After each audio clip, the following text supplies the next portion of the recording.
So I'm Mark Riley in Salford Media City. And yeah, it has happened. And we have Silver Apples live in session. Simeon, welcome to the programme. Well, thank you. Thanks so much for coming in. Really do appreciate it. At this point in proceedings, we normally ask the main protagonist to introduce the other members of the band, but it's just you. Yeah, it's me, and looking around, I don't see anybody else, so I guess that's it. No, but let's be honest, you've got enough company. Yes, I've got me machine here. Your machine. I mean, is that how you refer to it? Because obviously it's a component, lots of component parts to one beast. Yeah, a beast is the right word. The record label named it the Simeon, but I would never, ever have named it that. I've called it lots of things. I can imagine. But not ever after me, no. Right, okay. Could you tell us what the different component parts of it are? Mostly it's just a pile of oscillators. Some of them are played live, and others are because it's just so cumbersome to carry 16 oscillators around. I sample them, and I play them on a little Akai sampler here. But basically, I'm still playing a multitude of oscillators through various, effects pedals and triggers of one kind or another, and foot pedals and whatnot. Yeah, I mean, obviously it started out much more primitive than this. You've got some modern equipment within there.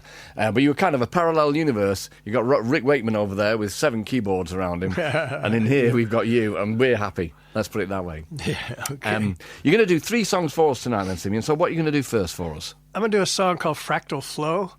It's a song I wrote about 2 years ago or so, and at the time I wrote it, it had real deep meaning. But since I've been playing it and messing with it and recorded it, I don't know what it means anymore.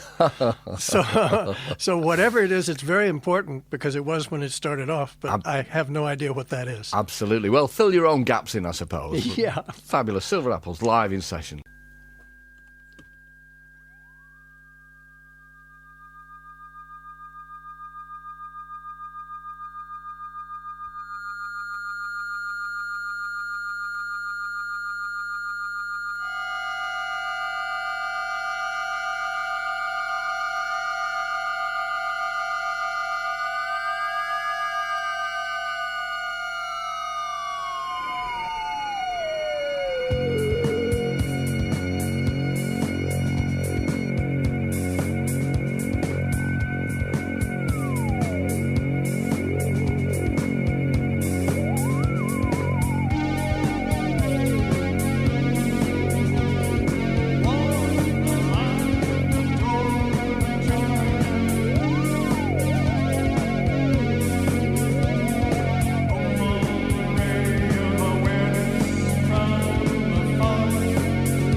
Silver Apple. Simeon, hello once again. Hello there, Mark. How's it going? Oh, yeah, good, thank you. Yeah, really good. And I did warn you, we're going to go back an awful long way now, right to the very beginning of when you started playing music in a band. So can you tell me what kind of band were the first band that you were actually playing in? It was a sort of a back porch band. It was mostly a cover band called the Random Concept. And we played, American Legion halls and veterans halls and bars all around Connecticut and upstate New York, and finally landed a few gigs in New York. And that's where I met Danny, was during the New York period of that whole thing, the playing clubs and all that. Silver Apples came out of an incident with his band, the Overland Stage Electric Band, that was playing at the Café Wa in Greenwich Village. And they needed a singer, and so they got me, and I was singing in a band that had not all that many songs. And so there was a lot of times that they couldn't fill out a whole set. They had to just play a lot of improvisation. And what's a singer going to do when the band's just sitting there going through endless blues riffs? But just stand there with his hands in his pocket. So one day I brought in an oscillator just because a friend of mine had one, and I thought it'd be fun to just try something. And I started filling the room with all kinds of swoops and swirls, and I thought it was great. And they absolutely hated it. But Danny liked it. Danny thought it was cool. So when they quit, he and I kept going with the oscillators. I love that. The band hated it all so much, apart from Danny, that they just left you to it. Yeah. So what did the audience think when you introduced the oscillator to the equation? At first, they'd just sit there with their eyes wide open and their mouths open, and they'd just stare. But Right. but Danny's drumming was so rhythmical and hypnotic that they would eventually get into it and realize that, this is not something they've heard before, but it's not all that weird anyway, because it has elements that are fun. And so, Danny would get them moving, and I would get them thinking. Yeah, and as far as you're aware, was anybody else using an oscillator in a rock and roll band at that point in time? No, not that I know of. We were pretty much all in a ballpark all by ourselves. Yeah. I mean, that actual kind of moment in time is so important in the history of music. It's insurmountable, really. But so did you see the future at that point? Did you think, actually, we've hit on something really incredible here? No. I did not see that at all. Right. I spent my entire time, 2.5 years with Danny, trying to make music with these damn things that just would not work. I mean, they wouldn't stay in tune. It was almost impossible to get them to stay rhythmically together. And it was just a huge struggle for me. And I never once thought about the bigger picture. I was so focused on just trying to make simple music with these things so that it would be passable, so that people wouldn't throw things and boo me. That I just didn't realize we were doing anything new. It didn't occur to me until much, much later when I read about it, where other people were saying it. I had no idea. You were unaware of the influence that you'd had on the music scene? None whatsoever, no. Okay. I mean, and also, if you think about New York City at this point in time, the Velvet Underground were going at the same time, just really getting up to speed. Yeah.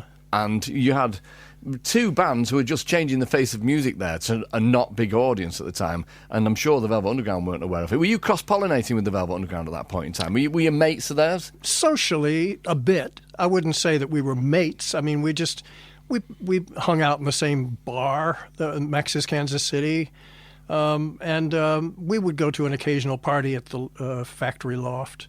And once in a while, some of them would come to our place. Andy Warhol was at our place several times. But we didn't really cross-pollinate creatively, that kind of thing. No. Yeah.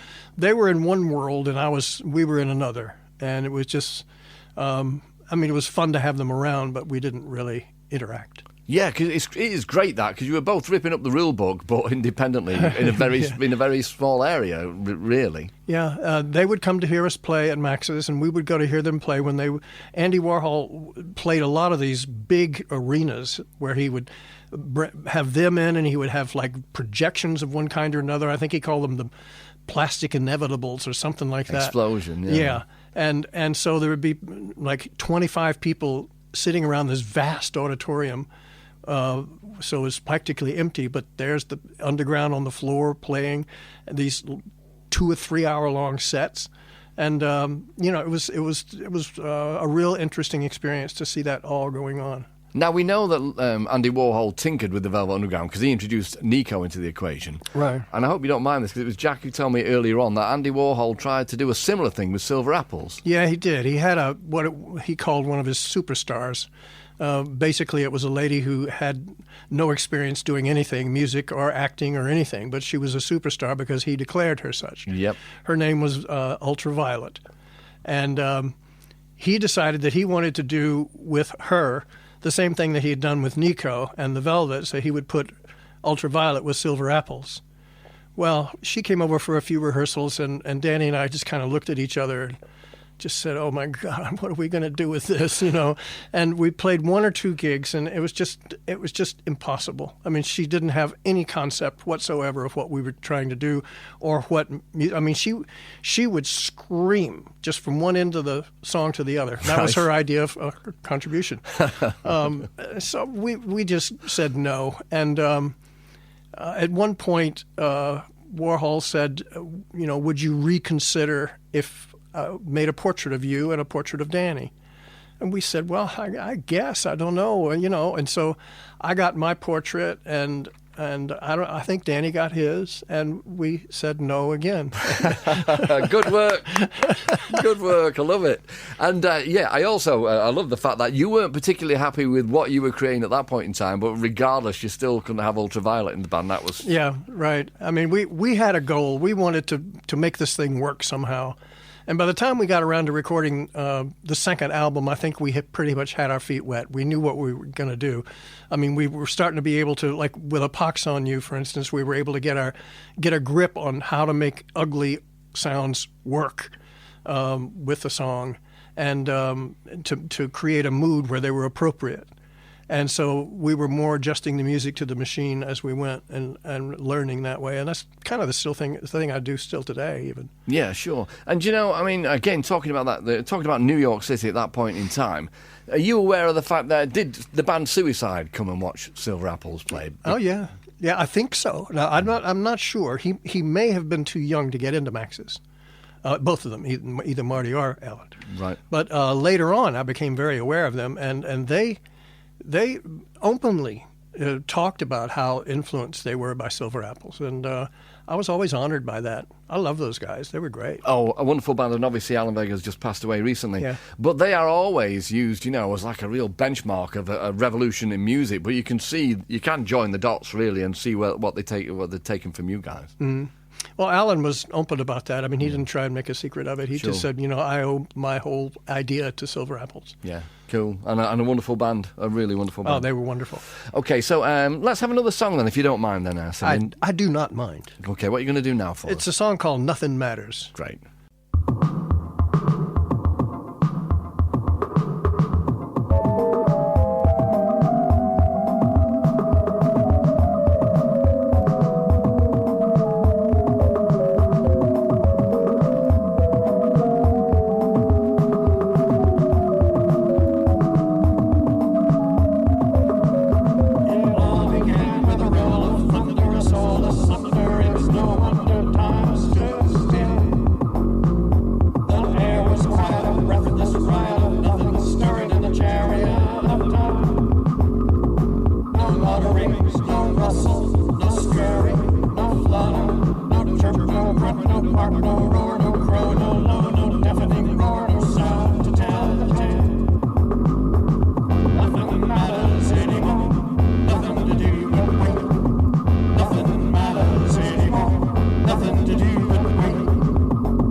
Mark Riley, and I'm not wicked, but I am thrilled because we have got once again live in the room Silver Apples. So, Simeon, you were saying before that you didn't feel very valued, perhaps, at that point in time. You know, in the late '60s, and you did split up in 1970. Yes. Okay, and so what did you do for the following years?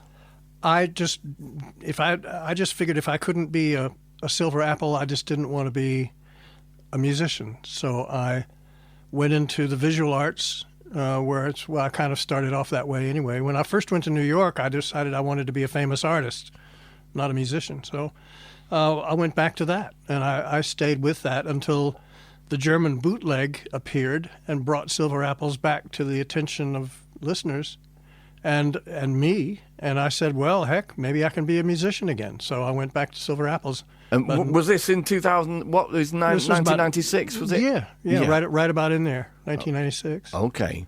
And obviously, when did Danny pass away? Was that 2005? Yes, it was. Okay, all right then. And so did you obviously realise then at this point, the penny had dropped, that you were very influential and it meant something? By then, yes. I went to various record stores to see what was all out there. There were covers and tributes and bootlegs of one kind or another. And I was getting feedback from a lot of people as to, you know, what they felt the importance of the band was. And so I just said, and I was getting offers from people to come and play all over the place. And so I just said, well, what the heck, you know, I got to jump back in this. So I quit my job and came out and played music again. Yeah, you got a three-piece band together. That's yeah, right, I didn't feel like I was strong enough to come out all by myself. I couldn't find Danny anywhere. Really? And so I didn't feel I was strong enough to come out just by myself and a drummer. So I had a third guy on keyboards to kind of fill in fills and back me up and give me moral support. Right. Did you find out retrospectively where Danny had been? Eventually I did, yeah. Found him in about 1998. Listening to the radio, he heard the DJ say, and Simeon is looking for Danny. So Danny called the radio station, and that was all it was to it. Wow. And so at that point in time, did Danny make any moves to come back into the fold? Oh yeah. We played several shows together. Right. In the 90s. And then came that automobile accident that sort of broke the band back up again. Yeah, sure, yeah. I heard about that. That's awful. And so, you've got a new album, Clinging to a Dream. Yes. The title of which, does that kind of refer to the way that you sort of feel at the moment? I guess so. It's a line in one of the songs, one of the songs I played earlier. It's just something I do. I cling to dreams, you know. Dream and don't try not to let them go if they're aspiring, you know. Yeah, I mean, but the bottom line is that it's not falling on deaf ears. You must feel very welcome now, you know. Oh yeah, I do. I feel welcome. Yeah, I feel like crowds are very receptive now. Yeah, and you work with Graham Sutton on the album. Yes. He's a great guy. But do you know a band that he's worked with called These New Puritans? Yes. Yeah. Incredible band. Yeah. Right. Okay, you know the Hidden album. I'm just checking, because I absolutely love them. I adore that band. Okay, and so you are, as I say, you are touring. It's quite a lengthy tour, and you're playing tomorrow. You're playing at Leeds Belgrade Music Hall. Yeah. On Thursday, Stockton-on-Tees and Moby Grape. On Friday, Glasgow Hug and Pint. On Saturday, Newcastle The Mining Institute. On Wednesday, the 31st, London Corsica Studios. And then you go through Colchester Arts Centre, Bristol Exchange, Falmouth Poly, Cambridge Junction, and then you are all over the place. You come back again to the UK on the 21st. Ooh, yeah, that would be the 21st of October, by the look of it. Is that right? No, September. September, sorry. Yeah. Yeah, Sheffield Picture House, Rugby West Indian Club, the Psych Fest in Liverpool, as I say, on Friday the 23rd. I shall be there. The 24th, Brighton Patterns, and then, you're off doing some other dates as well. It's been a real treat. Thank you so much for coming in. Thank you for having me. I know, honestly, it's just been so great. And you're going to play The Edge of Wonder now, which we've been playing an awful lot on this programme. So thank you again. Okay. Brilliant. My pleasure.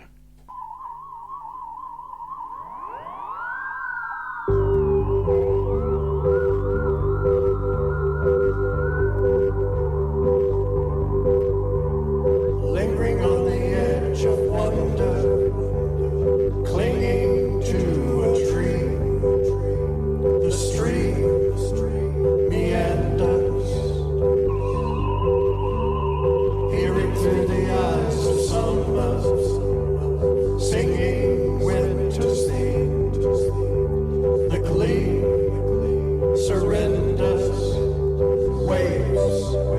Neptune's metronome, relentless heartbeat of the sea. One dream is over, another one begins, lingering on the edge of wonder.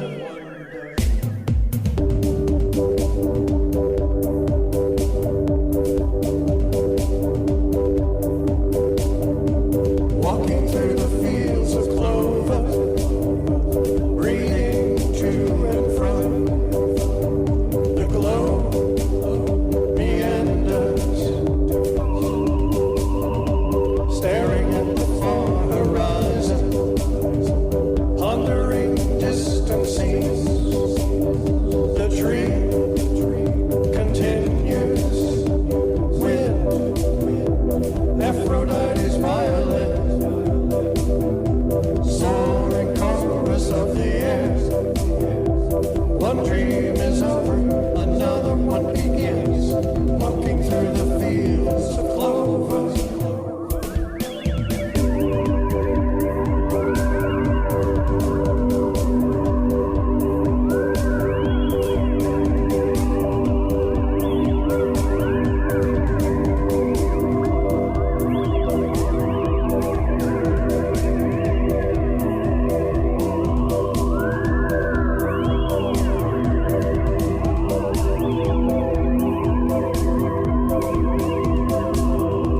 Flying through the skies of nighttime, nearing time's refrain.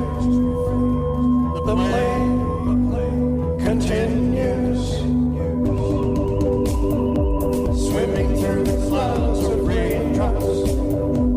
Endless witness nears, the tear caressing stars. Orion's flower garden, forever guardians of the sky. One dream is over, another one begins, flying through the skies of nighttime.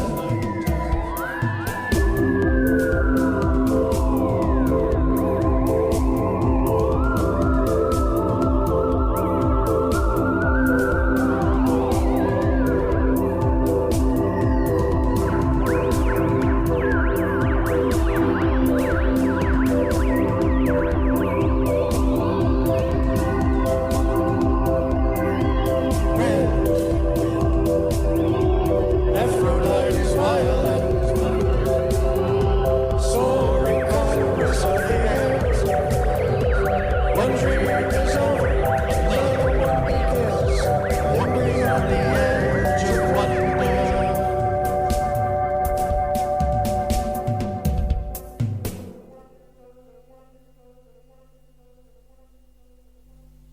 Well, what a treat it's been. We've had Silver Apples live in session all night, 3 tunes and one already in the bag as well for later on. That was The Edge of Wonder. Simeon, thank you so much. It's been great. It's been my pleasure, totally.